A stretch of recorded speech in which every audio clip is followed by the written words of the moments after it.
మంత్రి సంధ్యారాణి అనధికార పిఏ సతీష్ పై వెంటనే కేసు నమోదు చేయాలి అని డిమాండ్ చేశారు మాజీ డిప్యూటీ సీఎం పాముల పుష్ప శ్రీవాణి.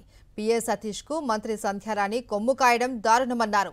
ఆమె మాటలు వింటే బాధితురాలకి న్యాయం చేసే ఉద్దేశం కనిపించడం లేదు అన్నారు. బాధిత మహిళకు న్యాయం జరిగే వరకు వైఎస్ఆర్సీపీ పోరాడుతుందన్నారు.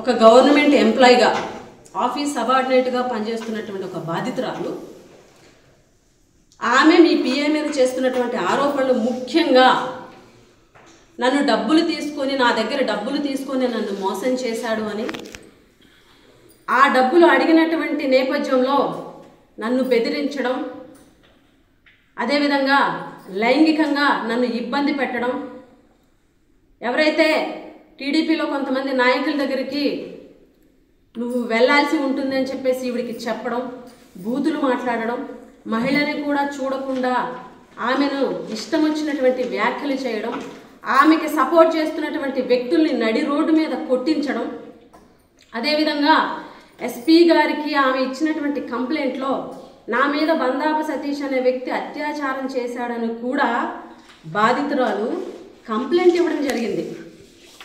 ఈ కంప్లైంట్లో ఈ లైన్ చూస్తే అత్యాచారం చేశాడని కూడా ఆవిడ మెన్షన్ చేయడం జరిగింది ఎస్పీ గారి దగ్గర, ఎస్పీ గారికి ఇచ్చినటువంటి కంప్లైంట్లో.